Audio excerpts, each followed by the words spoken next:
Terima kasih. Assalamualaikum warahmatullahi wabarakatuh. Yang pertama saya ngucapin selamat buat Dr. Tifa, Dr. Rismon, dan satu lagi Roy Suryo, Dr. Roy Suryo.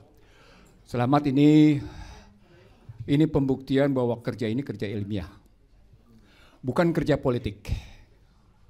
Garis bawahi, ini kerja ilmiah, bukan kerja politik. Kalau dia masuk ke ranah politik, itu artinya pertarungan kebenaran. Bukan kebenaran politik, tapi kebenaran ilmiah. Maka satu kebenaran ilmiah mestinya dibantai dengan kebenaran ilmiah. Gugurkan dia secara ilmiah. Jadi bukan digugurkan dengan kekuasaan politik.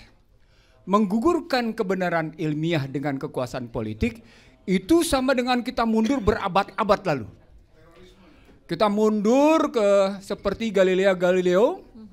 Kita mundur juga lebih jauh lagi ketika ya namanya orang-orang cerdas cendekia seperti Bukhari Muslim dan kawan-kawan itu terkena menghadapi kerajaan. Rismon, Tifa, dan Roy menghadapi suasana seperti itu. Maka kata kunci pertama adalah hadapi kebenaran ilmiah ini dengan kebenaran ilmiah. Itu yang pertama. Yang kedua, ini menyangkut soal walaupun mereka lulusan UGM dan mereka bangga dengan UGM, saya punya catatan tersendiri tentang UGM. Ketika Joko Widodo kampanye pada 2014, ada satu tokoh UGM yang menyatakan, kalau Joko Widodo terpilih, maka dolar akan menjadi Rp10.000. Ingat tokohnya siapa? Siapa tokohnya? Udah meninggal. Ben, benar sekali.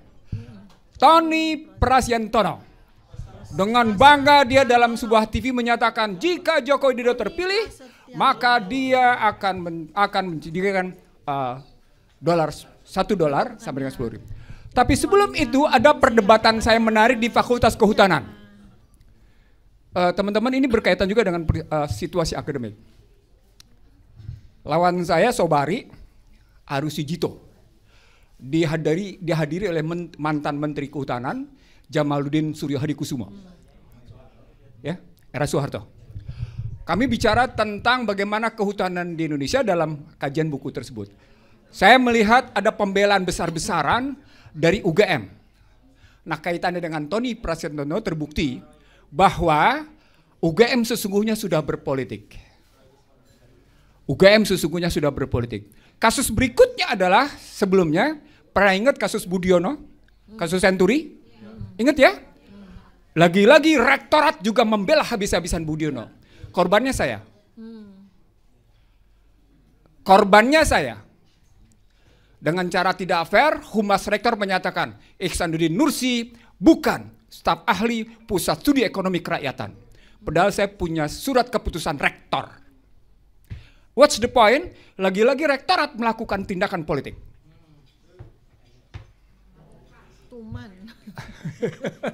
Nah, saya tidak bermaksud menjelekkan UGM, tidak. Tapi saya anak UI juga.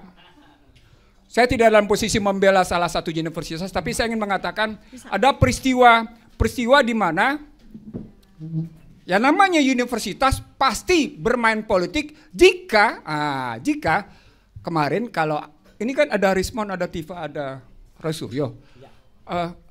Anda saksikan nggak? UGM makin megah atau enggak? Makin megahi. Makin itu. Itu ngeledek itu. Itu ngeledek itu. Nyebelin. Teman-teman sekalian, ini saya ngomong sambil dengan rasa tidak enak. Betapa pengaruhnya Pratikno. Dan kalau kita bicara Pratikno, itu berarti mundur bagaimana Joko Widodo ketika masuk sebagai wali kota dengan istilah. Dengan satu istilah. Solo meng-Indonesia. Ya, ini pembelanya yang kemudian berseberangan. Lo enggak, saya tahu kok, saya juga sama waktu itu. Cuma saya kritis. Saya kritis. Gua nggak mau. Poinnya adalah jadi satu soal ini dunia akademik. Lawan dengan akademik. Dua, kampus di Indonesia tidak pernah terlepas dari panggung politik.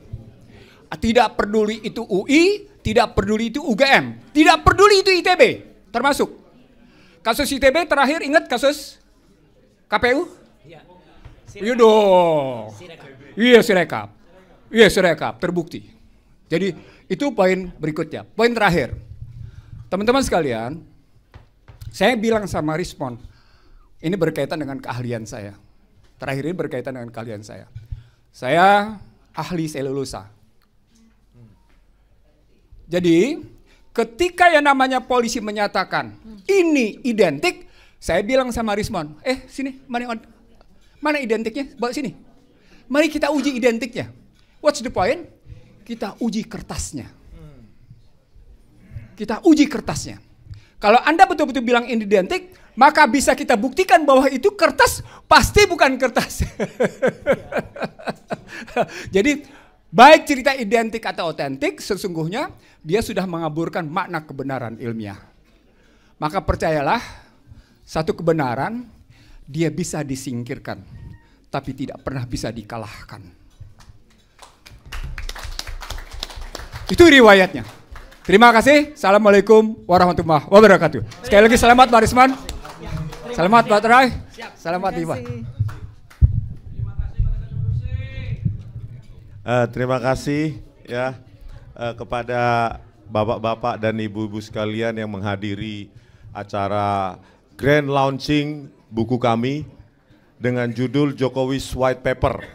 Jadi sebenarnya buku ini merupakan kompilasi yang seharusnya mungkin sebelumnya kalau memang kami menulis sendiri-sendiri, tetapi idenya dalam 1-2 bulan yang lalu akhirnya kami kompilasi agar tidak tercecer di beberapa buku. Jadi pemirsa dan Bapak Ibu sekalian, ya inilah persembahan kami ya untuk menanggapi apa yang menjadi temuan Dirtipidum, apa yang menjadi pembuktian naratif dari podcast internal UGM ya oleh Bu Rektor UGM Ova Emilia. Kami di sini alumni kalian, alumni Gajah Mada asli, dan kami mempersembahkan ini sebagai bukti nyata kami bahwa kami dulu pernah dididik di Universitas Gajah Mada dan ilmu itu ya kami gunakan sebaik-baiknya untuk Republik ini. Inilah bukti analisa kami, kajian ilmiah kami yang di dalamnya tentu tidak ada fitnah, tidak ada kebencian, apalagi kebohongan dan penghasutan. Buku ini mudah-mudahan menjadi kado terindah bagi bangsa ini dan menjadi catatan sejarah bahwa ada seorang presiden yang pernah memimpin kita 2 periode 10 tahun yang seharusnya menjadi kewajibannya menunjukkan ijazahnya yang telah dipakai sebagai presiden 2 periode, yang artinya ijazah tersebut seharusnya sudah menjadi milik rakyat. Tetapi kenyataannya ijazah tersebut malah dipakai untuk mengkriminalkan 2 orang anak bangsa, Bambang Tri, Gus Nur, dan sekarang 12 orang terlapor, terancam terpidana akibat ijazah yang seharusnya sudah milik rakyat tersebut. Udah berapa menit Bang?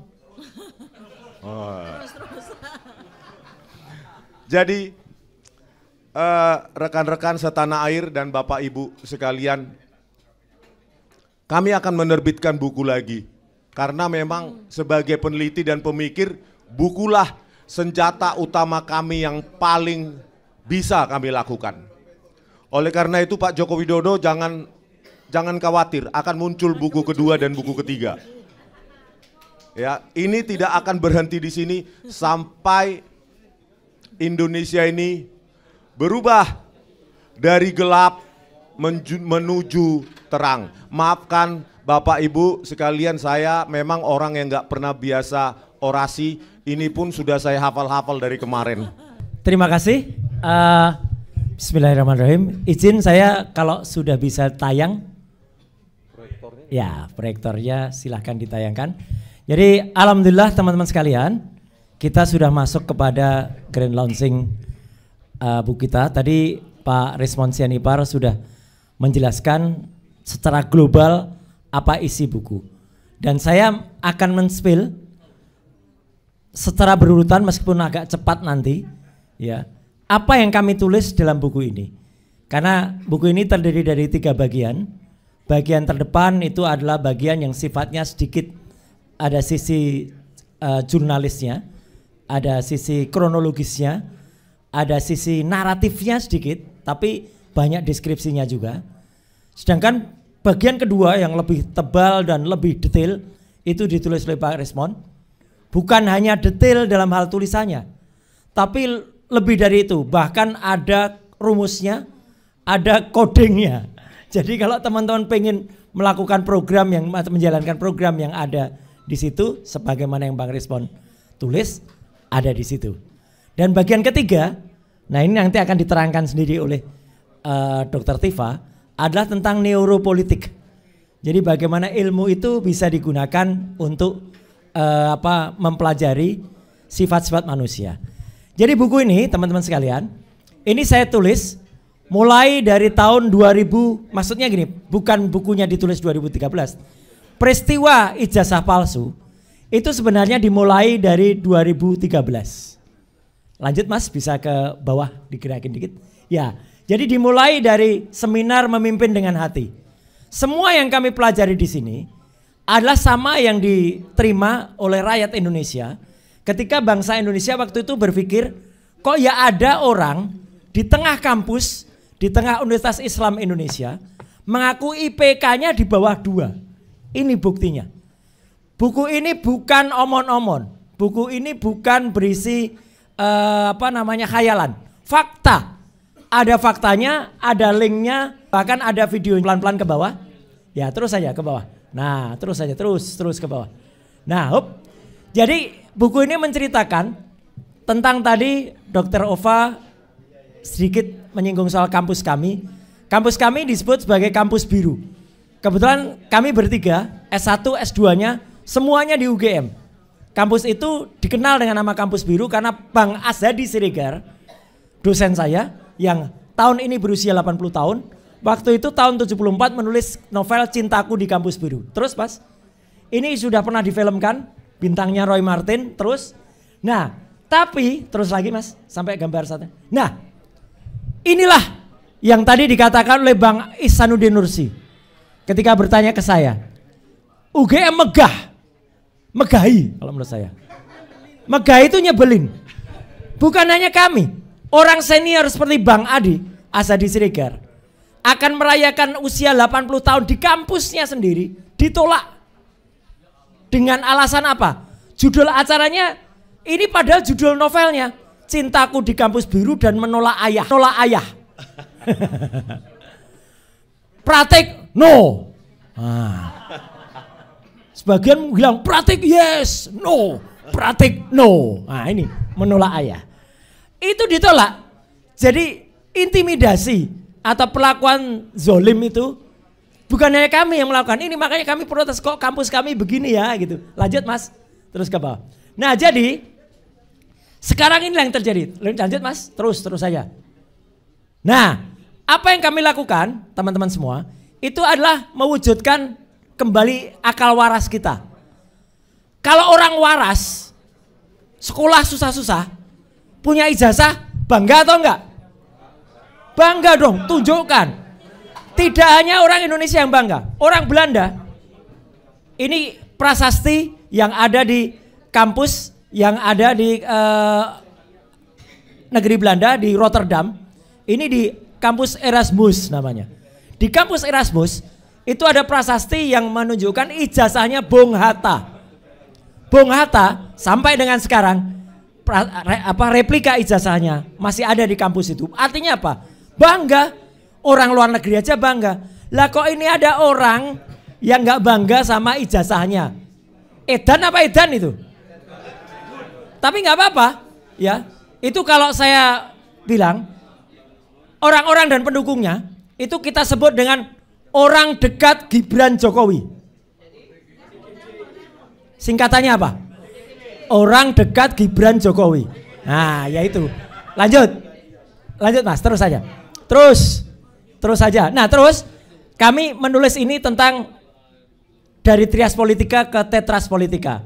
Ini tulisan yang sama, pernah juga kami diskusikan waktu itu dengan teman-teman dari Forum Diaspora Indonesia. Lanjut, next, cepet aja Mas. Nah, oke, ini gak usah saya bahas. Ntar kalau ini dibahas di sini teman-teman gak jadi beli bukunya nanti, ya. Nah itu. Nah ini ada 2 kasus tentang ijazah palsu sebelumnya. Gak apa-apa. Ini bukunya Bambang Tri waktu itu. Lanjut. Jadi buku ini juga menerangkan tentang apa yang sudah pernah terjadi yang diceritakan Dr. Rismond tadi. Terus antara pelaporan. Jadi apa hubungannya TPUA dengan kami? Kami memang bukan bagian dari TPUA, tetapi kami adalah yang ahli yang diminta oleh TPUA. Pelaporannya ada, lanjut. Sampai kepada Jokowi juga ganti lapor, hop, Mas fotonya. Ini juga ada fotonya ketika Jokowi lapor ke bagian kehilangan di Polda Metro Jaya. Ini fakta juga ya. Laporannya nggak tahu kenapa lapornya ke loket kehilangan. Lanjut. Nah ini ada analisis terhadap ijazah, termasuk penampilan pertama. Keluarin gambarnya dikit Mas. Nah ini Sigit Sunarta ketika masih berpikiran lurus. Artinya waktu itu dia tunjukkan fotokopi ijazahnya Jokowi. Karena itu adalah hak publik. Kemarin seperti yang Dr. Rismond sampaikan, juga Dr. Refli sampaikan, UGM itu tidak menampilkan sama sekali, omon-omon saja. Podcast 33 menit tanpa ditunjukkan sesuatu. Ini kan konyol. Sebuah kampus yang malah mencampur adukkan yang namanya Undang-Undang Keterbukaan Informasi Publik, tapi malah ditunjukkan semua jadi tertutup. Lanjut Mas. Ya, jadi artinya teman-teman semua, lanjut. Ini ijazah yang diposting oleh Dian Sandi. Ini yang membuat heboh sebenarnya. Dian Sandi lah sebenarnya membuat heboh ini peristiwa selain tahun 2013 Jokowi tadi. Karena untuk pertama kalinya ijazah itu tampil secara berwarna. Ya, jadi tidak bukan lagi fotokopi. Lanjut Mas. Nah ini berbagai analisis. Nah ini kita singkat saja. Lebih detail nanti Anda baca di analisisnya Dr. Rismond. Ya di buku ini. 400 halaman, 500 halaman lebih ya. Ini saya menerangkan secara singkat saja. Ada analisis namanya ELA, Error Level Analysis. Kalau ijazah asli itu, kalau ini ijazah saya ke atas lagi Mas. Kalau dianalisis itu masih muncul gambarnya. Tapi ya ini lagi dikit. Naik. Oh enggak, maksudnya turun. Nah turun lagi. Nah ini kalau ijazah asli itu masih terbaca tulisan ijazah, masih terbaca legalisasinya. Tapi kalau ijazahnya Jokowi, lanjut, Mas, terus. Nah ini ketika dianalisis terus ke bawah, jadinya seperti apa? Seperti kotoran burung, ya. Karena udah banyak editing. Terus kita langsung saja ke bagian kesimpulan. Jadi teman-teman semua, ini juga saya menganalisis foto dikit aja. Foto pada ijazah Jokowi bukan Jokowi. Nah, clear ya. Jadi di sini jelas betul justru mirip dengan atau bukan mirip, justru sama dengan secara software dengan orang lain yang namanya Dumatno Budi Utomo. Lanjut, Mas. Supaya saya tidak ini yang paling penting. Ijazah Jokowi 1120 yang ditampilkan di Bareskrim Polri dibandingkan dengan ijazah lainnya. Lanjut, Mas. Fronojiwo nomor 1115 kayaknya mirip. Lanjut lagi. Hop. Tapi ijazah Jokowi yang atas dengan Fronojiwo di bawahnya terdapat perbedaan sekali. Z-nya punya Jokowi lebih ke atas, Z-nya punya Fronojiwo dan Z-nya milik Sri Murtiningsih di bawah itu lebih ke bawah. A-nya juga nabraknya juga beda. A-nya punya Jokowi itu keluar. Kalau dalam satu seri pencetakan, apalagi di bawah 100, nggak mungkin meleset. Kesimpulannya jelas, ijazah Jokowi tidak dicetak pada saat yang bersamaan dengan ijazah lain. Udah gampang gitu aja. Jadi kalau di sini ada Pak Bitor mengatakan, oh ijazah itu ada di sono tempat pasar ya Pak Bitor ya. Nanti jelasin Pak Bitor. Nah itu ya ini analisisnya. Jadi ini kesimpulan ilmiahnya bukan sekedar dapat cerita. Lanjut kita bagian penutup. Jadi supaya gak terlalu lama lanjut aja Mas. Terus. Hop, iya apa? Maaf skripsi terus ke atas lagi. Nah ini. Terus lagi ke atas lagi. Nah teman-teman semua, Bang Rismond Bahkan sudah juga membuktikan, tadi yang skripsi sengaja saya lewati, teman-teman baca sendiri aja nanti. Itu jelas betul kalau skripsinya jelas palsu, ya, tanda tangannya salah, tidak ada lembar pengujian skripsinya, ya. Dan diakui oleh orang di sebelah kanan yang namanya Pak Kasmujo, diambil langsung oleh Dr. Rismond, ya, dengan kamera handphone beliau. Saya juga motret sendiri skripsi dengan saya sendiri. Jadi ini primary evidence, bukti primer. Jadi kami membantah kalau ada orang mengatakan buku ini tidak ditulis dengan data primer. Sekian, terima kasih. Wassalamualaikum warahmatullahi wabarakatuh. Dokter Tiba sudah siap? Oh, karena Dokter Tiba sudah siap, kita kasih kesempatan Dokter Tiba untuk presentasi, nanti sekaligus peluncuran. Silakan. Tepuk tangan dong buat Dokter Tiba. Bismillahirrahmanirrahim. Assalamualaikum warahmatullahi wabarakatuh. Saya penulis yang ketiga dari buku ini dan sekaligus pungkasan, ya. Dan terpaksa harus berhenti karena kita sudah bersepakat bahwa buku ini tidak boleh lebih dari 700 halaman.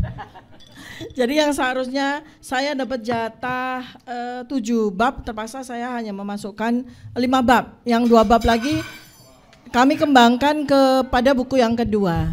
Nah, sebelum saya menyampaikan hasil penelitian saya yang sudah saya jalankan tuh sebetulnya sejak akhir 2022, ya, gitu ya. Beberapa ilmu baru yang sangat bisa membantu digital forensik. Karena gini, ilmunya Bang Rismond itu kan ilmu terhadap benda mati, gitu ya. Nah, kalau ilmunya Mas Roy itu benda setengah mati setengah hidup. Karena kan telematika, ya. Jadi objeknya objek mati tapi bisa objeknya objek mati dan hidup. Nah, kalau saya kan objek saya kan benda hidup, manusia. Nah, selama berpuluh-puluh tahun ilmu untuk bisa mengidentifikasi dokumen dan sebagainya itu menggunakan ilmu digital forensik dan telematika.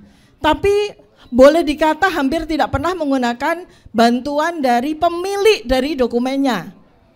Ya, padahal dengan ilmu yang belakangan lah, ya, sekitar 5 tahun ini saya tekuni tentang neurobehavior, wajah seseorang itu dokumen yang terbuka. Kalau dokumen kertas ataupun dokumen digital itu bisa dimanipulasi. Tapi kalau wajah seseorang nggak bisa, ya. Jadi wajah itu adalah dokumen yang terbuka, dokumen yang tidak bisa dipalsukan sesungguhnya. Nah, maka dari si wajah inilah kemudian muncul beberapa ilmu atau beberapa instrumen, beberapa knowledge gitu, ya, yang bisa membantu bagaimana melengkapi hasil temuan dari digital forensik dan telematika. Jadi waktu gelar perkara khusus, ya, yang kami bertiga ini diminta menjadi saksi ahli, saya bilang sama Dirtipidum Bareskrim bahwa Anda itu sebetulnya harus melihat kami ini sebagai aset, ya, tambah lagi dengan ilmu yang saya tekuni, karena kami itu bisa sangat membantu kepolisian. Bahkan dengan gabungan ilmu kami, lie detector saja kalah akurat, begitu, ya. Jadi ini perhatikan Bapak Ibu semuanya, ya. Jadi ini adalah ilmu yang namanya facial action coding system. Bagaimana otot-otot wajah, ya, bagaimana anatomi wajah yang berasal dari bagaimana seseorang itu berperilaku seumur hidupnya, itu memberikan informasi. Jadi ketika orang itu jujur, ya, akan ada kode-kode yang bisa diekspresikan oleh wajah, ya. Apabila orang bohong apalagi, ya. Jadi itu, dan kemudian selanjutnya saya kuantifikasi. Lanjut. Ini ada ya. Oh ya. Nah, seperti itu, ya. Jadi wajah seseorang, ini wajah karikatur dari Joko Widodo, ya, sebagai subjek penelitian saya. Itu wajah ini adalah hasil print out dari otak. Jadi, ya, kalau dokumen itu kan print outnya kertas dengan tinta dan sebagainya. Tapi kalau wajah ini adalah print out dari otak. Ya, otak sebagai mesin tercanggih di seluruh muka bumi sampai akhir zaman, itu ternyata salah satunya bisa di print out dengan wajah. dan para ahli saat ini termutakhir itu bisa melakukan print out terhadap bagaimana mimik wajah seseorang. Jadi dari tahun 2022 sampai dengan hari ini itu saya melakukan penelitian observasi terhadap sekitar 500 ekspresi dari Joko Widodo. Baik dari bagaimana dia berpidato, bagaimana dia bercerita, bagaimana dia berekspresi, terutama yang terkait dengan ijazah. Artinya kalau Joko Widodo lagi ditanya tentang ijazah, ekspresinya seperti apa, itu diinstrumentasikan dan kemudian saya tulis dan saya nilai secara statistik. Nah, ini nanti supaya Bapak Ibu semua bisa melihat ya hasil dari statistik yang saya saya hitung juga sudah lengkap. Lanjut. Ini. Ya, jadi ketika Joko Widodo itu ditanya tentang ijazah atau tentang kuliah ya, tentang segala sesuatu yang berkaitan dengan pengalamannya masa mahasiswa 40 tahun yang lalu ya, tahun 1985 begitu ya. Seharusnya yang terrecall, yang kemudian keluar dari otak itu bukan otak depan, tapi otak tengah, namanya hipokampus. Jadi kalau orang ditanya tentang memori, maka yang keluar itu bukan saya KKN di Desa Ketoyan, Kecamatan Wonosegoro, Kabupaten Boyolali, bukan. Tapi ketika dia ditanya tentang kuliah, ya mungkin dia akan lupa di mana desa dia, tapi dia tidak akan pernah lupa ketika dia diceburin di kali sama temennya. Ketika kemudian dia malam-malam dia ketakutan karena ada pocong, misalnya seperti itu ya. Itu yang akan dia ceritakan. Kenapa? Karena hipokampus itu bicaranya seperti film. Seperti kita tuh tiba-tiba ketika kita ditanya KKN atau ketika kita ditanya waktu kita kuliah ya, itu yang keluar itu bukan narasi-narasi tapi sebuah film.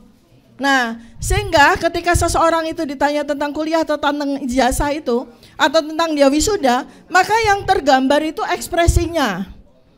Ya, ekspresinya. Bukan seperti yang selama ini kita lihat dari ekspresi seorang Joko Widodo. Ketika ditanya tentang teman kuliahnya, ketika dia cerita tentang naik Gunung Kerinci dan sebagainya ya. Itu scripting ya, artinya itu adalah berasal dari memori yang dia hafal pada waktu singkat, pada waktu sekarang, bukan pada 40 tahun yang lalu ya. Jadi ilmu ini bisa melihat itu gitu ya. Lanjut. Ini namanya micro expression.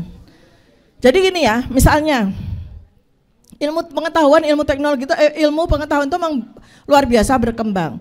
Anda bisa perhatikan salah satu video Joko Widodo yang paling akhir ya, tahun 2025, ketika dia defense, bertahan ketika dia ditanya sekali lagi, dicecar tentang dosen pembimbing Kasmujo, kemudian berubah menjadi Dr. Insinyur Ahmad Sumitro ya. Itu lipnya lanjut. Jadi mulutnya itu lanjut.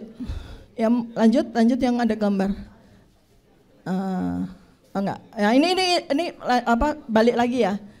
Nah, itu statistik saya terkait dengan bagaimana ekspresi wajahnya Joko Widodo dan ini akurat. Saya tidak bisa bohong dan angka-angka ini juga nggak bisa membohongi kita semua. Ya, jadi sifat angka atau sifat matematika itu kan nggak bisa berbohong. Ya, ketika kita masukkan, apalagi ke seorang ilmuwan, seorang peneliti yang bebas nilai, yang nggak punya preferensi apapun, maka dia keluar begitu aja gitu ya. Lanjut deh. Lanjut. Ya, nah, itu tuh yang tadi. Ya itu, seperti itu. Jadi ekspresi bibir dia ketika dia ditanya tentang dosen pembimbing, ketika sudah dibongkar sama Dr. Rismon ya, ketika pertemuan yang luar biasa dengan Pak Kasmujo itu, dia tidak mampu lagi untuk berkata-kata, sehingga dia mengatakannya dengan bibir yang tertahan begitu, dan kemudian ada AU24 itu ya, mata itu automatically dia bilang, ya dosen Pak Kasmujo memang bukan dosen pembimbing saya. Pak Kasmujo memang bukan dosen pembimbing saya. Dosen pembimbing saya itu Profesor Dr. Insinyur Ahmad Sumitro. Nah itu tercapture ya, dari coding sistem itu tercapture. Lanjut. Nah kenapa begitu? Karena otak sekali lagi itu yang memproses. dan kemudian wajahnya dan narasinya itu memprint out. Ya, nah ini yang hebatnya dari ilmu neuropalatika apabila nanti sudah bisa kita kembangkan. Lanjut. Nah karena ini cara kerja ini, otak tuh nggak bisa bohong, mulut yang bisa bohong.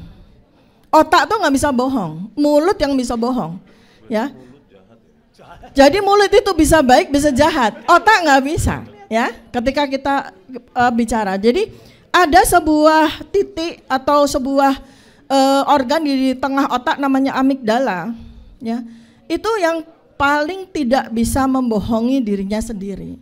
Dan kemudian dia tercipta begitu aja dengan ekspresi wajah. Makanya ketika kami sudah spill buku ini dan kemudian saya juga sampaikan bahwa saya menggunakan ilmu neurobehavior yang saya spill sedikit-sedikit, apa yang terjadi Bapak Ibu semuanya? Joko Widodo semakin tidak sanggup untuk pergi keluar rumah. Joko Widodo semakin tidak sanggup untuk bicara bersama wartawan. Coba Anda perhatikan baik-baik, 1 bulan terakhir paling banter cuma foto-foto. Karena kita udah spill, baik dari sisi digital forensik, kita kejar dengan digital forensik, kita kejar dengan telematika, dan kita kejar dengan ilmu neurobehavior. Ya, pasti orang-orang pintar di sekitar beliau mengatakan, Pak, sekarang udah nggak terlalu banyak keluar lagi, nggak terlalu banyak bikin statement lagi gitu. Karena kami sudah memiliki cara atau metodologi untuk membedah setiap kata yang dia sampaikan. Nah, terakhir dari saya adalah 200 tahun yang lalu, ya, 200 tahun yang lalu ada seorang pejuang, ya, 200 tahun yang lalu itu 1825. Sekarang 2025 ya. 200 tahun yang lalu ada seorang pejuang, ya, melakukan jihad fisabilillah selama 5 tahun berturut-turut. Dialah Pangeran Diponegoro, ya. Nah, 200 tahun kemudian muncul bocil-bocil kayak begini gitu. Saya bilang orang yang sekarang ini paling ditakuti sama Jokowi ya kita ini gitu. Kenapa? Karena kita bertiga ini bocah edan kabeh. Edan kabeh itu maksudnya apa ya? Yang nggak punya rasa takut gitu ya. Karena ya sudah, kalau memang kita sudah dipilih untuk mewakili teman-teman, mewakili semua orang untuk berjihad, ya sudah kita berjihad gitu.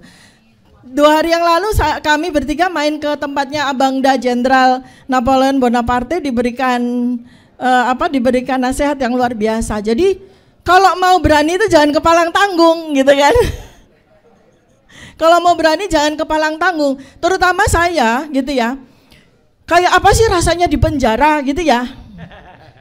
Kan semua orang pasti berpikir akan, oh ya namanya Termul kan menakut-nakuti kita gitu kan ya. Tapi saya lihat kakak saya sebelah ini, abang saya sebelah, dia udah pernah di penjara 9 bulan,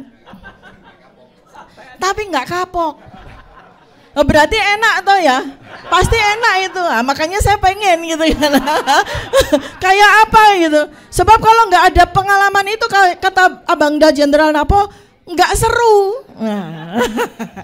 Nah kalau ada orang yang udah nggak takut di penjara, terus apa lagi yang ditakuti? Apa yang kita takuti lagi sih? Allah ya. Jadi Allah. Baik, terima kasih. Mudah-mudahan Bapak dan Ibu berminat dengan buku kami ya. Ini insya Allah walaupun buku ini seberat bayi ya, 3 kilogram, tapi Anda nggak akan pernah bosan membaca buku ini. Karena ada teknis membaca buku ini. Jangan baca dari halaman pertama, baca dari tengah, nanti baca lagi dari depan, baca lagi dari belakang. Pokoknya buku ini nggak akan pernah selesai dibaca kalau teknik membacanya seperti itu. Terima kasih. Assalamualaikum warahmatullahi wabarakatuh. Waalaikumsalam.